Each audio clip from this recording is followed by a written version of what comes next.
Hello everyone, welcome to EduTap. So in today's 50 days 50 mark series, we'll be discussing the topic mortgage.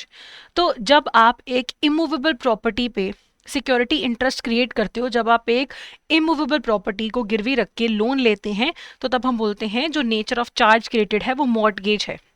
तो एक आपको mortgage deed बनाना पड़ता है, एक ऐसा लीगल इंस्ट्रूमेंट या डॉक्यूमेंट है जिसके थ्रू फॉर्मली आप इंटरेस्ट ट्रांसफर कर देते हो अपनी प्रॉपर्टी का मॉर्टगेजी को। तो अगर मुझे बैंक से लोन लेना है अपना घर गिरवी रख के, तो मॉर्टगेज डीड हम क्रिएट करेंगे, जिससे ये प्रूव हो जाएगा कि मैंने अपना घर गिरवी रख के उसके अगेंस्ट लोन लिया है। सो जो इंटरेस्ट है वो मॉर्टगेजर से मॉर्टगेजी को ट्रांसफर हो जाएगा।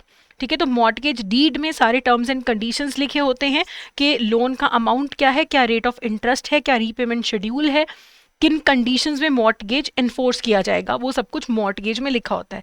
तो मॉर्टगेज के ना बहुत सारे टाइप्स होते हैं। Simple mortgage, by conditional sale, usufructuary, English, by deposit of title deeds and anomalous. ये आपके मल्टीपल टाइप्स ऑफ मॉर्टगेज होते हैं, इनकी हम बात करेंगे। सबसे पहले बात करते हैं सिंपल मॉर्टगेज की। सिंपल मॉर्टगेज में जो मॉर्टगेजर है, देखो जो लोन लेता है, जो गिरवी रखता है, उसे मॉर्टगेजर बोला जाता है, और जिसके पास गिरवी रखा जा रहा है वो मॉर्टगेजी है। ठीक है, तो सिंपल मॉर्टगेज जब क्रिएट होगा तो अब पोजेशन मॉर्टगेजी को नहीं देते हो, पोजेशन मेरे पास ही रहेगी, लेकिन मुझे बैंक से लोन मिल जाएगा और मेरी पर्सनल लाइबिलिटी होगी बैंक को पे करने की, मॉर्टगेजी को पे करने की। इसका क्या मतलब होता है पर्सनल लाइबिलिटी होने का? देखो, अगर मैंने अपना घर गिरवी रखा और मैंने बैंक से 50 लाख का लोन ले लिया, अगर मैं कल लोन में डिफॉल्ट कर देती हूँ, अगर मैं लोन में डिफॉल्ट कर देती हूँ, उस केस में क्या होगा, बैंक मेरा घर की पोजेशन ले लेगा और मेरा घर बेच देगा। मान लो घर बिका 45 लाख में, अभी भी 5 लाख पेंडिंग है बैंक को देना, so I am personally liable to pay that 5 lakh rupees also. So मेरी पर्सनल लाइबिलिटी होती है सिंपल मॉर्टगेज में। यहाँ पे अगर मॉर्टगेजी यानी कि बैंक को मेरी प्रॉपर्टी को सेल करके पैसा रिसीव करना है, उन्हें कोर्ट से डिक्री ऑफ सेल लेना पड़ेगा। ठीक है, कोर्ट का इंटरवेंशन होगा, एंड मेरे घर से जो रेंट आ रहा होगा, कुछ भी मुझे इनकम हो रही होगी, उस पर बैंक का कोई हक नहीं है।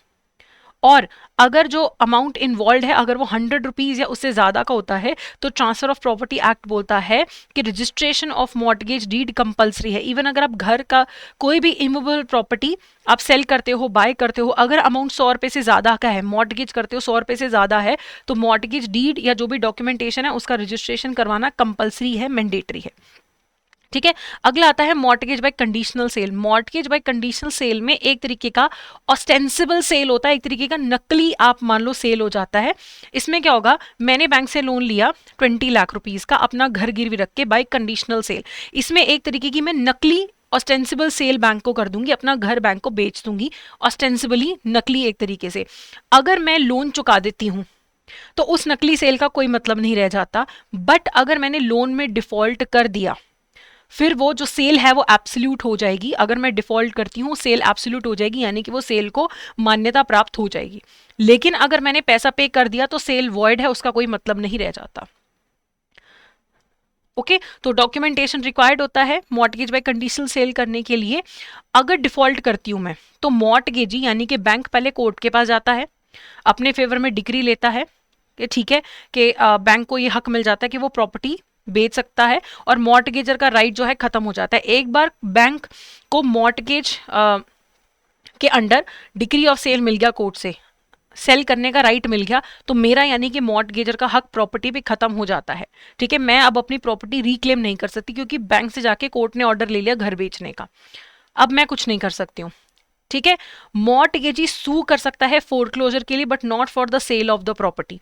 फोरक्लोजर के लिए जो है, जो मॉर्टगेजी है वो सू कर सकता है फोरक्लोजर के लिए, सेल के लिए नहीं कर सकता है। फोरक्लोजर का मतलब क्या होता है, means the loss of the right possessed by the mortgagor to redeem the mortgaged property. Foreclosure का राइट अगर बैंक के पास आ जाता है ना, तो इसका मतलब होता है कि मैं यानी कि मॉर्टगेजर अब अपनी प्रॉपर्टी को रिडीम नहीं कर सकती हूँ, क्लेम नहीं कर सकती हूँ। ये हो जाता है कंडीशनल सेल में। ठीक है, प्रॉपर्टी बैंक के पास चलेगी, अब बैंक उस प्रॉपर्टी को सेल करना चाहेगा तो वो फोरक्लोजर का राइट ले लेगा। फोरक्लोजर का राइट जब बैंक को मिल जाएगा, तो मैं जो बोरोवर हूं वो अब अपनी प्रॉपर्टी वापस नहीं ले सकता। ठीक है। इसमें सबसे बड़ी दिक्कत होती है lack of personal covenant to repay, यानी कि पर्सनल लायबिलिटी नहीं है मेरा पे करने की। मैंने बैंक को अपना घर गिरवी रख दिया, घर बेच के जितना पैसा बैंक रिकवर कर सकता है ठीक है, कुछ बच गया तो मेरी लायबिलिटी नहीं है। सिंपल में मेरी लायबिलिटी रहती है, कंडीशनल सेल में मेरी लायबिलिटी नहीं रहती है। फिर आती है यूजुफ्रक्चरी मॉर्टगेज। यूजुफ्रक्चरी मॉर्टगेज में मैं अपना जो घर है उसकी जो पोजेशन है मॉर्टगेजी को दे दूंगी, बैंक को दे दूंगी, ठीक है। लीगल पोजीशन देना होता है, लीगल पोजेशन देना होता है, फिजिकल पोजेशन नहीं होता कि घर दे दिया या बैंक वाले आके रहने लग जाते हैं।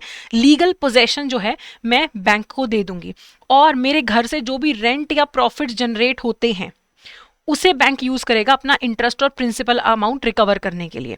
तो मैंने अपना घर बैंक के पास गिरवी रखा, उस घर से मुझे हर महीने 15,000 का जो रेंट आता था अब वो बैंक को जाया करेगा, इसी से बैंक अपना इंटरेस्ट और प्रिंसिपल पेमेंट जो है रिकवर करेगा।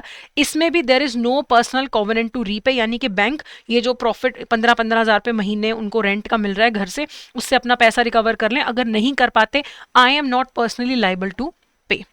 इस मॉर्टगेज में सबसे बड़ा दिक्कत है, एक तो पर्सनल कॉवेनेंट टू रीपे नहीं है, दूसरा इनडेफिनेट पोजेशन बाय द मॉर्टगेजी है। कोई स्पेसिफिक टाइम लिमिट नहीं होती है कि कितना टाइम घर जो है वो बैंक के पास रहेगा, उनकी पोजेशन में रहेगा, कितना टाइम तक मॉर्टगेज रहेगा, ठीक है। अगर मैं यानी कि मॉर्टगेजर 30 ईयर्स के अंदर अंदर, टिपिकली 30 ईयर्स का टाइम होता है, 30 ईयर्स के अंदर अंदर भी अपनी प्रॉपर्टी को रिडीम नहीं कर पाती हूँ, 30 ईयर्स निकल गए, वो रेंट जाता जा रहा है बैंक के पास, ठीक है, मेरा लोन नहीं पूरा हो पा रहा और मैंने कुछ रिडम्पशन करने की कोशिश भी नहीं करी, कुछ भी नहीं किया, 30 ईयर्स हो गए, तो फिर जो एब्सोल्यूट ओनर है वो बैंक ही बन जाएगा, मॉर्टगेजी ही बन जाएगा, ठीक है। ऑब्वियसली ये क्यों बैंक प्रेफर करेंगे, एक तो पैसे कहाँ से आ रहे हैं, किस्त के रेंट से, रेंट बढ़ता घटता रहता है, कभी आए ना आए, फिर 30 ईयर्स तक कौन वेट करेगा एब्सोल्यूट ओनर बनने के लिए। फिर पर्सनल कॉवेनेंट टू रीपे भी नहीं है कंडीशनल सेल में, इन योर यूजुफ्रक्चरी मॉर्टगेज में पर्सनल कॉवेनेंट भी नहीं है, तो यूजुफ्रक्चरी में भी पर्सनल कॉवेनेंट नहीं है, मॉर्टगेज पे कंडीशनल सेल में भी पर्सनल कॉवेनेंट नहीं है, सिंपल मॉर्टगेज में है कि अगर बैंक के पैसे नहीं पूरे होंगे तो फिर मैं फिर भी लायबल रहूंगी। फिर आता है इंग्लिश मॉर्टगेज। इंग्लिश मॉर्टगेज में पर्सनल कॉवेनेंट टू रीपे होता है, यानी कि अगर मैं पैसा नहीं चुका पाती हूँ बैंक का और मेरे प्रॉपर्टी बैंक बेचता है और प्रॉपर्टी बेच के भी बैंक का पैसा नहीं रिकवर हो पाता, तो भी मैं पर्सनली लायबल टू रीपे रहूंगी, ठीक है, कि मैं ऑब्लिगेटेड हूं लीगली बैंक का सारा पैसा चुकाने के लिए। अगर मेरा घर बिक गया 25 लाख में, अभी भी 5 लाख का लोन पेंडिंग है, तो I am personally liable to repay that money. English mortgage में इंटरेस्टिंग ये है कि इसमें एब्सोल्युटली ट्रांसफर हो जाती है प्रॉपर्टी। जो हमने ऑस्टेंसिबल सेल किया था, मैंने क्या बोला था, नकली सेल हो जाता है एक तरीके का, कि अगर लोन चुका दिया तो सेल का कोई मतलब नहीं है। इसमें सच में एब्सोल्यूट ट्रांसफर कर देती हूँ मैं प्रॉपर्टी बैंक को या मॉर्टगेजी को। अगर मैंने लोन चुका दिया तो फिर वो मुझे रीट्रांसफर कर देंगे मेरी प्रॉपर्टी, अगर मैंने लोन नहीं चुकाया तो प्रॉपर्टी तो उनकी है ही है। इसमें रीट्रांसफर होगा, वो दोबारा से मेरे नाम पे कर देंगे, दोबारा से पोजीशन मुझे दे देंगे, एब्सोल्यूट ट्रांसफर हो जाता है प्रॉपर्टी का, ठीक है। अब जो बैंक है यानी कि मॉर्टगेजी है, उसके पास हक होता है कि मेरे खिलाफ लीगल एक्शन ले सके अपना पैसा रिकवर करने के लिए। वो कोर्ट से डिक्री फॉर सेल लेके मेरा घर बेच के, जो भी मेरी प्रॉपर्टी बेच के पैसा अपना रिकवर कर सकते हैं। इंग्लिश मॉर्टगेज प्रेफरेबल है बैंक के लिए, क्योंकि उनको प्रॉपर्टी का पोजेशन भी मिल रहा है, लीगली मैं बाउंड भी हूँ बैंक को पे करने के लिए, वो मेरे खिलाफ लीगल एक्शन भी ले सकते हैं। फिर है इक्विटेबल मॉर्टगेज। इक्विटेबल मॉर्टगेज होता है जैसे पुरानी फिल्मों में नहीं होता था कि साहूकार के पास अपना घर गिरवी रख दिया और घर गिरवी रख के लोन ले लिया, तो ये घर के कागज गिरवी रख के जो लोन लेते हैं वो है हमारा इक्विटेबल मॉर्टगेज भी बोल सकते हैं, या bye deposit of title deeds भी इसको बोल सकते हैं। Bye deposit of title deeds भी इसको बोलते हैं कि आपने घर के कागज गिरवी रखे। तो ऐसी जो मॉर्टगेज है वो इंडिया में कोलकाता, मुंबई, चेन्नई या ऐसी कोई जगह जो स्टेट गवर्नमेंट ने अलाउ किया हो कि यहाँ पे आप mortgage bye deposit of title deeds कर सकते हो, वहां पे किया जाता है, ठीक है। टाइटल डीड्स कहाँ डिपॉजिट कराई जाती हैं, उन लोकेशन की बात हो रही है कि इन लोकेशंस में ये डिपॉजिट करके आप मॉर्टगेज क्रिएट कर सकते हो। प्रॉपर्टी कहीं पे भी हो सकती है, डिपॉजिट ऑफ टाइटल डीड्स कहाँ हो रहा है, ये उनकी लोकेशन की बात हो रही है, ठीक है। तो आप या आपका एजेंट बैंक के पास अपने कागज गिरवी रखेगा, ठीक है, डॉक्यूमेंट ओरिजिनल गिरवी रखे जाएंगे और प्रॉपरली इंटेंशन अपना जताया जाएगा, ये हम कागज इसलिए रख रहे हैं क्योंकि हमें लोन लेना है, ये स्पेसिफिक आपको एक्सप्लिसिटली बताना है, ठीक है। तो ये वाली मॉर्टगेज कब क्रिएट होती है, एक तो कोई डेट हो, ठीक है, डेट क्रिएशन हो रहा है, लोन लेना है, तभी तो हम कागज गिरवी रख रहे हैं, ठीक है। और वो जो कागज मॉर्टगेजर के जो क्रेडिटर खुद है या उसका एजेंट बैंक के पास गिरवी रखेगा और पूरा अपनी इंटेंशन बताएगा कि मैं कागज इजिलिए रख रहा हूं क्योंकि मुझे आपसे लोन लेना है तो मैं गिरवी रख रहा हूं। आखिरी टाइप का जो मॉर्टगेज होता है उसे एनोमलस मॉर्टगेज बोला जाता है, जो किसी भी कैटेगरी में फॉल नहीं कर रही, ऐसी टाइप की अगर कोई मॉर्टगेज है तो उसे एनोमलस मॉर्टगेज बोला जाता है। ओके, चलिए अब इसके कुछ क्वेश्चंस कर लेते हैं। This type of mortgage can only be established in certain towns including Kolkata, Chennai, Mumbai and any other town specified by the concerned state government। ऐसी कौन से टाइप की मॉर्टगेज होती है? वो होती है, आपको हमने जैसे देखा, इक्विटेबल मॉर्टगेज या mortgage bye deposit of title deeds, यानी कि डी यहाँ पे करेक्ट आंसर है। अगला है which of the following is correct regarding simple mortgage. Simple mortgage में पर्सनल लाइबिलिटी टू रीपे होता है, कोर्ट इंटरवेंशन चाहिए सेल करने के लिए, चाहिए, रेंट्स पे और प्रोड्यूस पे कोई राइट नहीं होता बैंक का, है ना, वो किस में होता है, रेंट और राइट्स वाला यूजुफ्रैक्चरी में। तो ये यहाँ पे सही है कि नो राइट टू रेंट्स और प्रोड्यूस, तो सारे के सारे ये सिंपल मॉर्टगेज के कंडीशंस हैं, तो डी यहाँ पे करेक्ट आंसर है। अगला है if the mortgagor defaults the sale becomes absolute, if the mortgage money is repaid as agreed the sale becomes void। ये कौन सा टाइप की मॉर्टगेज है कि अगर मनी रीपे हो गई तो सेल का कोई मतलब नहीं है, अगर नहीं रीपे हुई तो सेल एब्सोल्यूट हो जाती है। ये कहाँ पे होता है? मॉर्टगेज बाय कंडीशनल सेल में होता है। आखिरी क्वेश्चन का जो आंसर है आप मुझे कमेंट सेक्शन में दीजिएगा। द लीगल इंस्ट्रूमेंट और document that formalizes the transfer of property in the property from the mortgagor to the mortgagee. कौन सा लीगल इंस्ट्रूमेंट हम बनाते हैं जब हमें मॉर्टगेज क्रिएट करनी है? मॉर्टगेज डीड, हाइपोथिकेशन डीड या फिर लोन डॉक्यूमेंट। इसका आंसर आप मुझे कमेंट सेक्शन में दीजिएगा।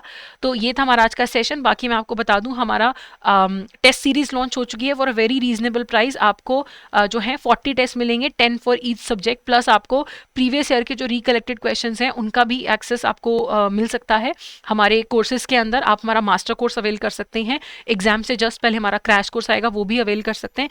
Everything is available on our website, वहाँ पे जाके आप सारा हमारे ब्रोशर वगैरह देख सकते हैं। कुछ भी आपको दिक्कत हो आप hello@edutab.co.in पे मेल कर सकते हैं।